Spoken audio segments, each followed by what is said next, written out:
The night was meant to be silent, yet the piercing cry of an infant shattered the stillness like broken glass across marble.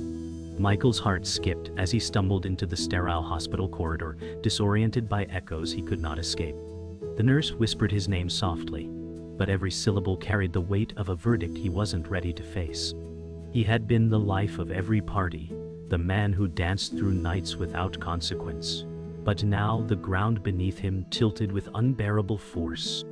The sterile smell of antiseptic clung to his throat, making him gag as though truth itself were poison. His chest rose with uneven breaths, and his trembling hands clutched the wall for balance. Doors to the courtroom memory slammed into his mind, and the judge's voice replayed with merciless clarity. "This child bears your blood," the gavel declared, tearing away every shield of denial. Michael whispered, "No, it can't be mine," yet the cry continued, louder, rawer, undeniable. His reflection in the glass seemed unrecognizable, eyes wild, cheeks hollowed by dread. Reality pressed against him like a storm surge, stripping away the image of the untouchable man. The world spun as he realized this wasn't a nightmare. It was his life, and it had just been rewritten forever. Michael walked as though the floor might collapse under his weight, each step echoing with dread. His mind clawed at excuses, hunting for escape routes, but none appeared. The nurse's gaze followed, heavy with silent judgment, though her lips said nothing more. He pressed through the ward doors, their squeak like a scream tearing into his ears. The sight of the crib pulled him closer, though every muscle resisted. His breath hitched, uneven and sharp, as though his lungs had forgotten their purpose. He whispered, "Not me, not this," but the words vanished into the sterile air. Memories of laughter at parties, of drinks raised high, crashed against the crushing silence of the ward. No cheer remained, no echo of applause, just the weight of reality pressing against his ribs. His mind replayed the courtroom once again, the gavel's echo pounding with finality. He reached the crib, his hand trembling inches above the blanket. A tear slipped unbidden, leaving a hot streak across his cheek. He whispered again, but softer, broken, "It can't be mine." Yet the silence around him answered otherwise. The air pressed like iron against Michael's chest as the child stirred, its cry piercing his defenses. He recoiled, staggering backward, eyes darting as though searching for escape in the walls. His ears rang with whispers, voices that weren't there yet felt too loud to silence. His mind twisted through every possibility, but all roads ended at the same suffocating truth. The nurse approached, her footsteps steady, the weight of duty heavy in her stride. "Michael," she said gently, though her tone carried no mercy. He shook his head violently, his lips curling in denial, but the words that spilled from him were jagged and weak. I can't." His voice cracked like glass under strain. The child's wail rose again, a demand, a claim, an anchor dragging him down. He clutched at his hair, pulling strands in desperation, his breathing shallow. The walls of the ward seemed closer, shrinking in around him. The moment felt endless, suffocating, the cry refusing to fade. He whispered again, "No one told me. No one warned me." But even his own words mocked him. Michael stumbled into the hallway, heart pounding as though chased by invisible hunters. The sterile scent of antiseptic mixed with his sweat, choking him further. His shoes squeaked against polished tiles, each sound stabbing at his ears. He pressed his palm to his chest, desperate to calm the storm inside. A memory struck him again. Laughter, dancing, the roar of a crowd chanting his name. That man was gone, stripped bare by a single cry. The nurse's figure appeared behind him, her eyes filled with both pity and unspoken judgment. He wanted to scream at her, to deny everything, but his throat tightened, strangling the words. He leaned against the wall, the cold surface biting into his skin, grounding him. "This isn't real," he whispered, but even his voice betrayed him with its weakness. The silence of the corridor answered back, cruel and absolute. He closed his eyes, but the infant's cry lingered still, etched into his mind.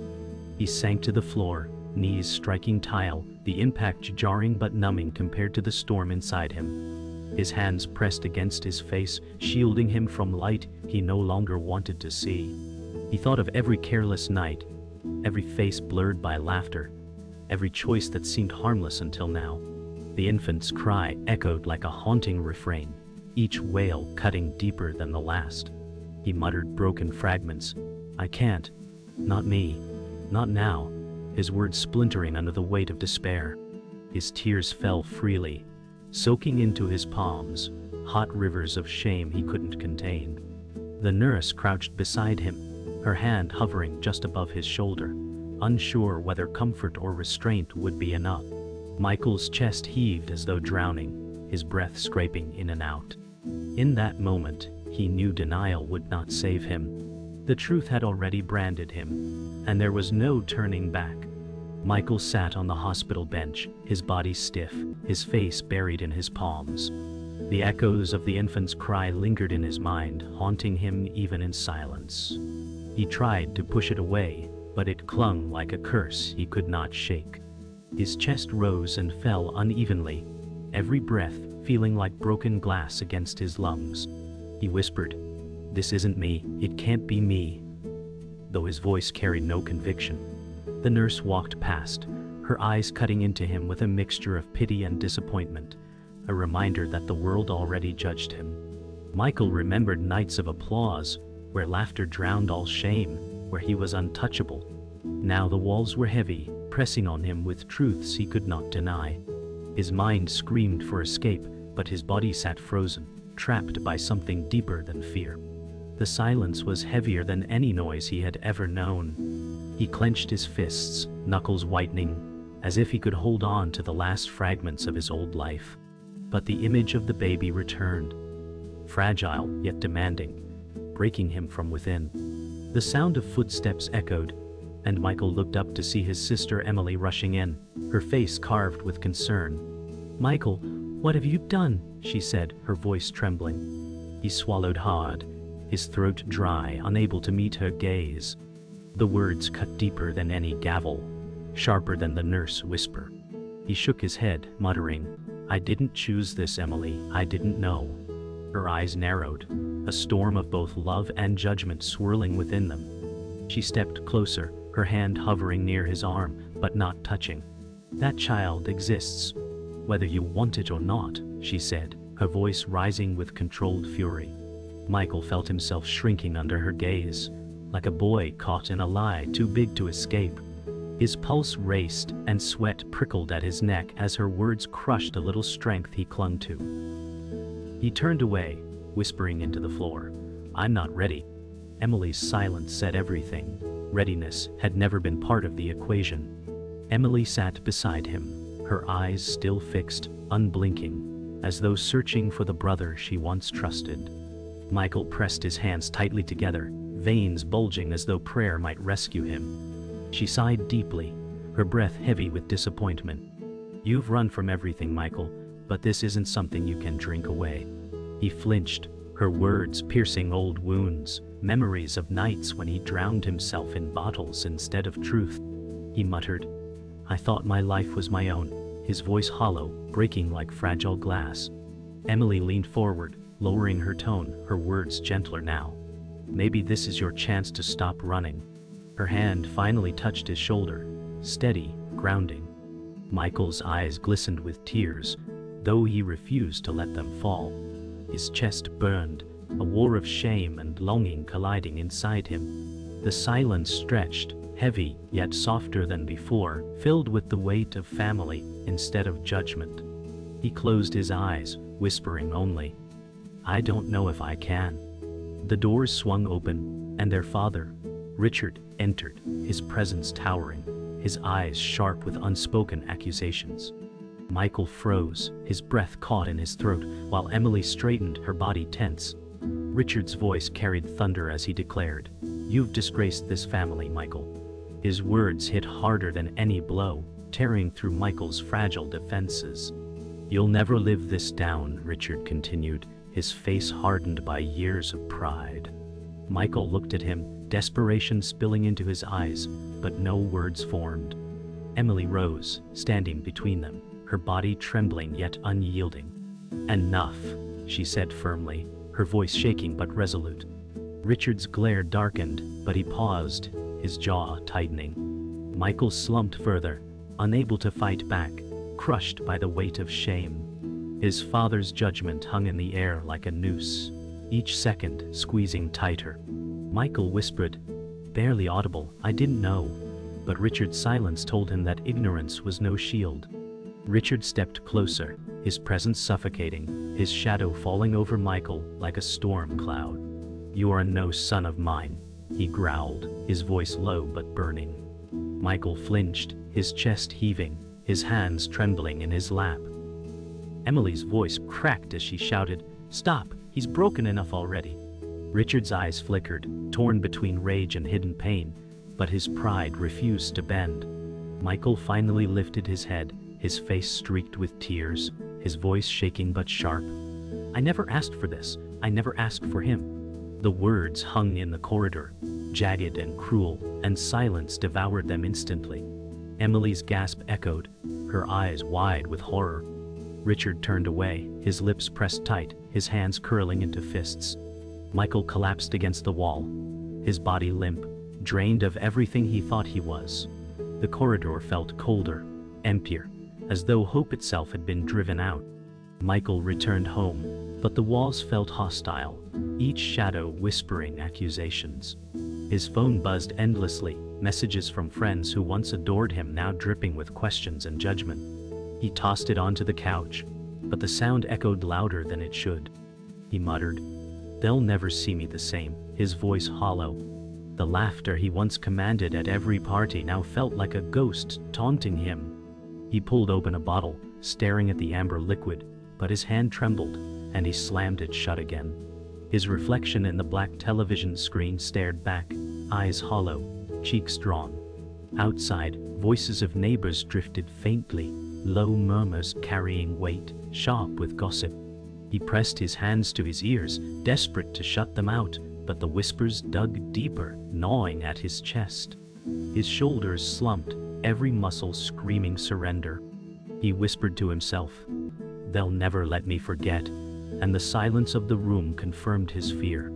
The next morning, Michael dragged himself through the front door, greeted by a knock that rattled like thunder. He opened it to find his old friend Daniel standing there, expression cold, eyes sharp. "Is it true?" Daniel asked flatly, no warmth in his tone. Michael hesitated, his lips parting, but no words came. Daniel's jaw tightened as silence answered. "You've ruined yourself and you'll ruin that child," he said bitterly. Michael staggered back, clutching the doorframe, pain shooting through his chest. "You don't know me," Michael whispered, though the words lacked conviction. Daniel shook his head, stepping closer, the distance between them suffocating. "We all knew you'd crash eventually. Just didn't think it would be like this." Michael's face burned with shame as his old ally now stood as a judge. He wanted to shout, to defend himself, but guilt had already stolen his voice. Daniel pushed past Michael into the living room, his footsteps heavy, his presence filling the space like an intruder. He turned, glaring. "You can't even take care of yourself. How will you take care of him?" His words lashed like whips. Michael's lips trembled, but he forced a response. "I didn't ask for this," his voice rising in desperation. Daniel shook his head, scoffing. "Life doesn't care what you ask for." The room thickened with silence, broken only by the ticking of the clock, every second heavier than the last. Michael pressed his fists into his knees, fighting back tears that burned at the corners of his eyes. His body hunched, shrinking under the weight of judgment. Daniel's eyes softened for just a second, but his expression hardened again, unyielding. Michael whispered, "I never wanted to be this," the words dissolving into the stale air. The tension snapped as Emily arrived, her voice breaking the silence like shattered glass. "Enough!" she shouted, storming into the room. Michael jerked upright, startled, while Daniel turned sharply, his jaw clenching. Emily's eyes flared with anger as she pointed at Daniel. "You think judgment helps him? You're no better." Daniel's lips curled, bitter. but he didn't respond. Michael stared between them, torn, his chest tightening with every breath. Emily stepped forward, her body trembling with fury. "He needs support, not your condemnation." Her words struck, sharp and protective. Michael's throat closed, overwhelmed by the sight of his sister, shielding him once again. Daniel's eyes narrowed, but his shoulders slumped, retreating a step. The silence thickened, heavy and tense, but Michael felt a flicker of relief, fragile and fleeting, in Emily's presence. Daniel stormed toward the door, his parting words dripping with venom. "You'll drown, Michael, and no one will pull you up." The slam of the door echoed like thunder, rattling through Michael's chest. Emily moved quickly to his side, her hand firm on his shoulder, grounding him. He trembled, shaking his head violently. "They're right, Emily. I'll fail him. I'll fail everyone." His voice broke, heavy with despair. Emily crouched, forcing him to meet her eyes, her tone fierce yet tender. "You've failed before, but this isn't the same. You don't walk away this time." Her words cut through the fog of shame, striking something buried within him. His breath stuttered, uneven, but a small ember flickered in his eyes, fragile and faint. He whispered, "I don't know how," and Emily's hand tightened, her voice steady. "Then you learn."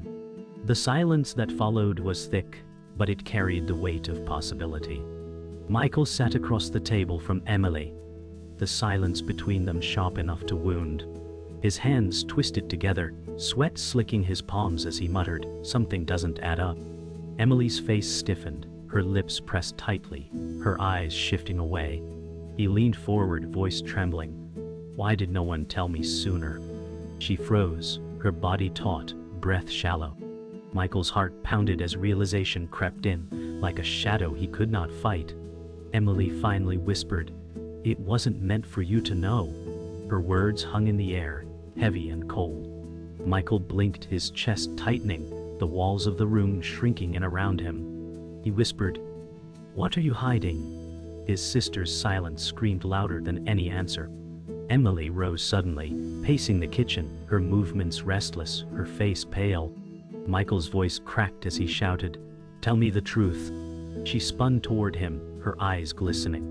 "You weren't supposed to be dragged into this," she cried, her voice sharp with guilt. Michael's body stiffened, the sound of her confession clawing through him. He slammed his fist onto the table, the echo booming like a gavel. "Dragged into what?" His tone was raw, his voice breaking. Emily's hands trembled as she clutched the edge of the counter, her shoulders shaking. "He isn't yours, Michael," she said, her voice almost a whisper, yet it struck like thunder. Michael's mouth fell open, breath gone, as though the world had shattered in one sentence. Michael stumbled backward, his chair scraping across the floor, the sound shrill and violent. His breath came in ragged gasps as he shouted, "What are you saying?" Emily pressed her hands to her face, tears streaming through her fingers. She whispered, "The baby is mine." The words crashed into him, tearing away what little ground he had left. He shook his head wildly, his voice breaking. "No, you're lying." Emily's sobs deepened, but her eyes held steady, unflinching, carrying the unbearable truth. Michael's chest convulsed, the weight of betrayal suffocating him. He gripped the edge of the table, knuckles white, his body shaking with disbelief. The silence that followed pressed down heavier than stone, every second a dagger. His voice cracked again, softer now, fragile. "How could you?" Emily dropped her hands, her face streaked with tears, her voice shaking. "I couldn't let anyone know. I was terrified." Michael staggered, clutching his head, his thoughts spiraling.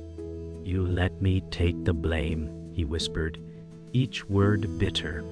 Emily's lips trembled as she replied, "I thought I was protecting him. Protecting us." Michael's chest heaved as rage and grief collided within him. "You destroyed me," he shouted, his voice echoing against the walls. Emily's knees buckled, and she collapsed into a chair, her sobs loud and broken. Michael turned away, pacing like a trapped animal, his hands clawing at his hair. The truth had torn through him, leaving nothing but hollow devastation. His voice cracked one final time. "You should have trusted me." The room fell silent, except for Emily's ragged sobs, each one cutting Michael deeper. He stood frozen, staring at the wall, his body trembling with exhaustion. His voice was a whisper, stripped of strength. "You lied to me my whole life." Emily's face twisted with anguish. "I thought it was the only way," she said, her voice breaking. Michael's eyes glistened, tears finally spilling as his chest caved under the weight. He turned toward her, his expression shattered. "You didn't just betray me, you broke me."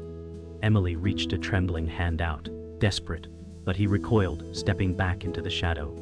The distance between them felt infinite, filled with wounds words could never heal. Michael's whisper cut through the silence one last time. "We'll never be the same." Morning leaked through the blinds like a verdict no one wanted to read.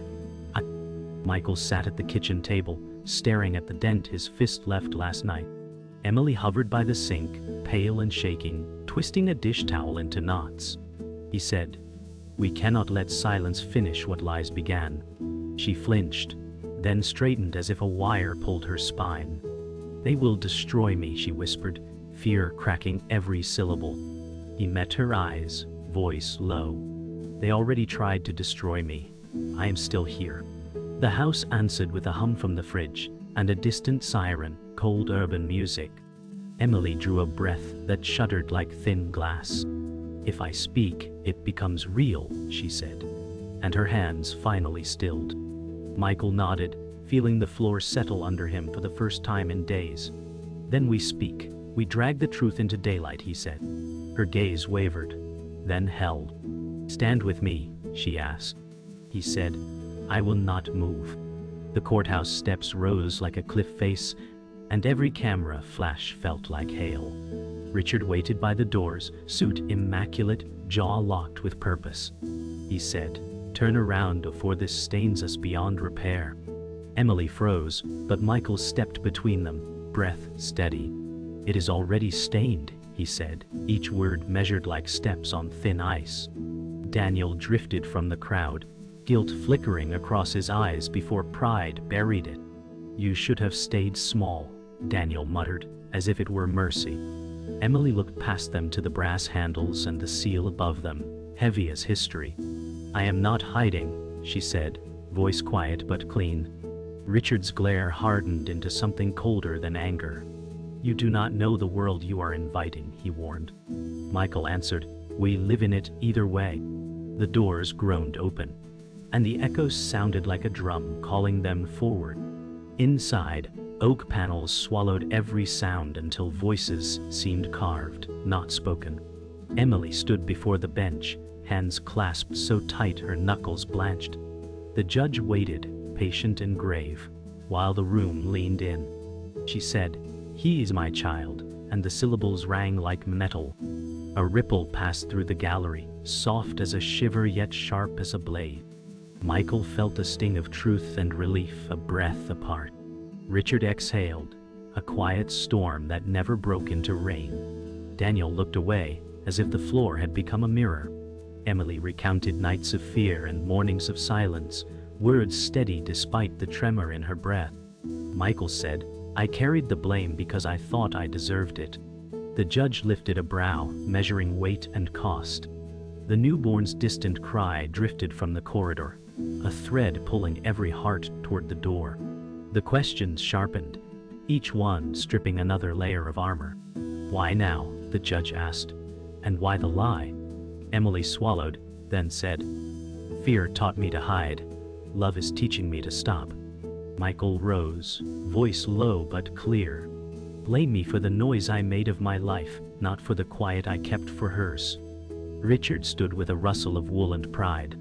"This family will not survive scandal," he declared, as if legacy were oxygen. Michael turned to him, anger tempered into purpose. "Family survives love, not silence," he said. Daniel shifted, shame cracking his posture until he looked almost human again. The judge watched them like a clock that could choose time. "The child needs truth and safety," he said at last.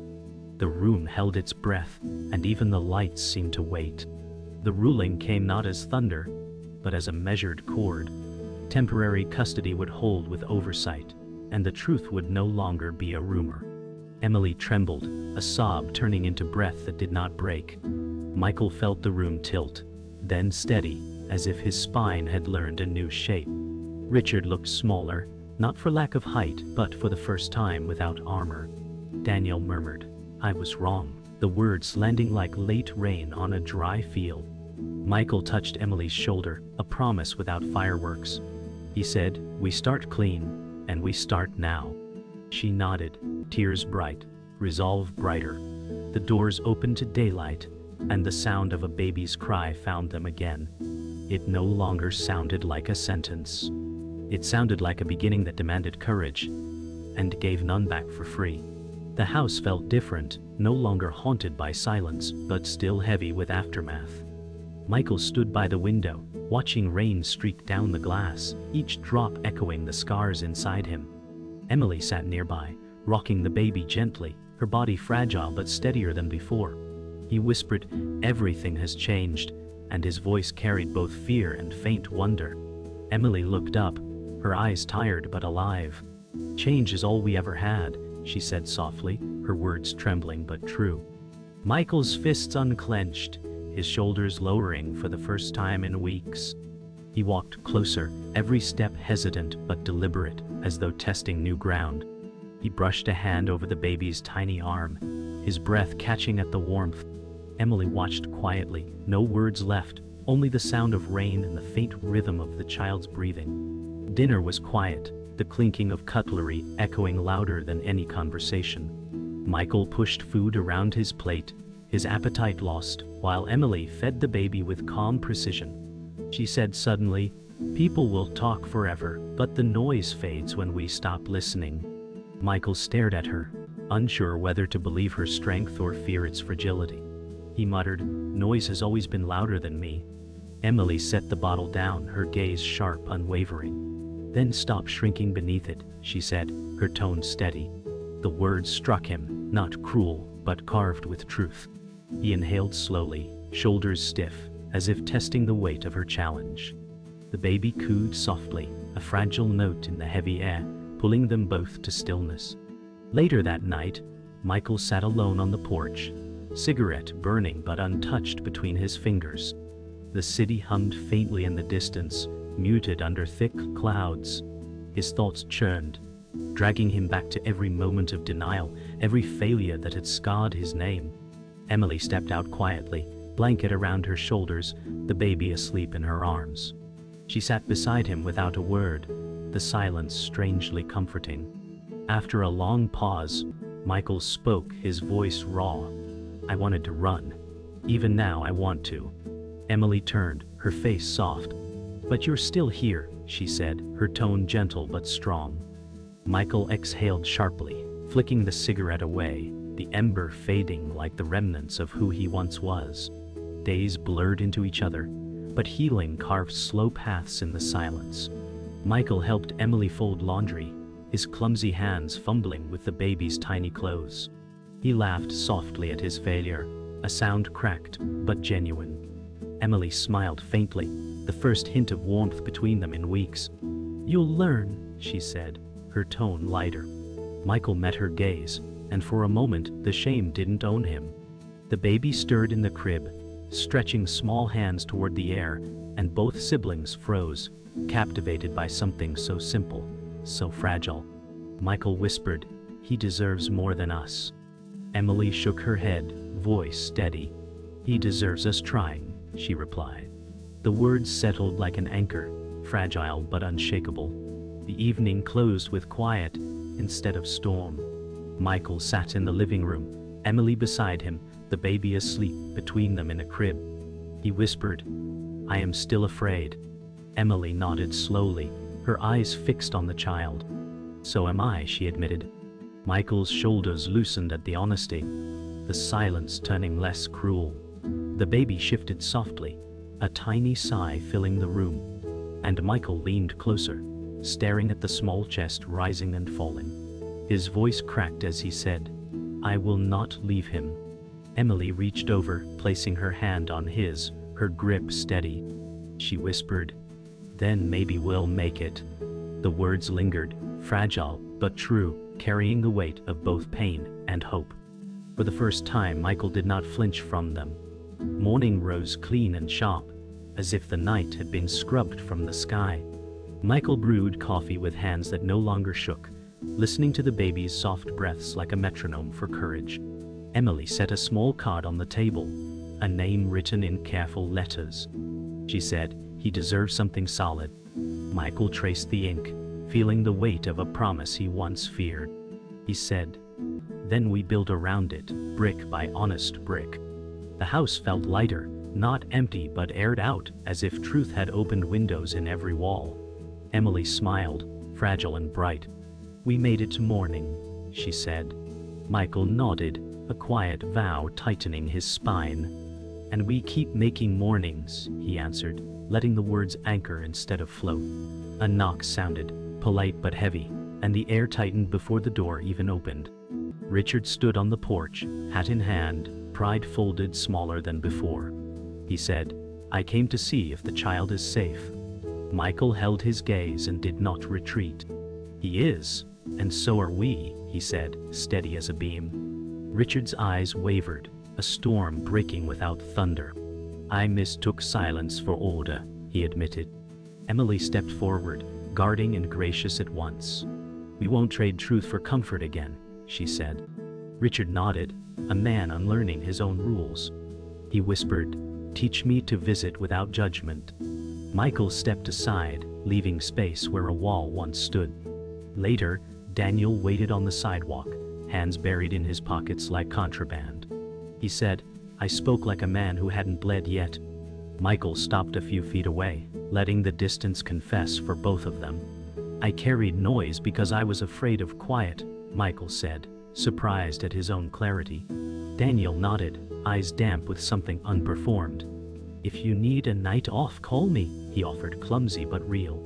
Emily joined them, the baby tucked against her. "He needs people who show up," she said gently. Daniel managed a broken smile. "Then I'll show up wrong until I get it right." The three of them stood in the small, brave space where past and future shake hands. Evening gathered with the patience of a long breath. Michael rocked the baby while the room hummed with small domestic sounds. Emily folded blankets into neat squares, each one an act of faith. He said, "I was a man people cheered for because I disappeared when the lights came up." She answered, "Be the man who stays when the lights go out." The baby stirred, tiny fists unfurling like new language. Michael felt the pull of old habits and let them pass like weather. "I will learn the night shift," he said, a smile touching his mouth.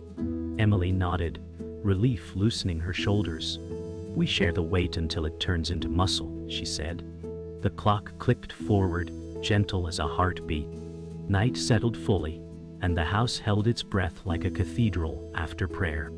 Michael watched the baby sleep, each rise of the small chest a proof he did not deserve, but would guard anyway. Emily touched his shoulder and left the room quiet. Michael whispered to the dark, "They tried to take him from me, and they almost took me from myself."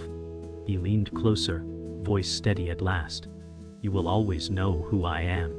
The words did not echo. They landed, rooted, and stayed. He turned off the lamp, and the room did not feel smaller. It felt true.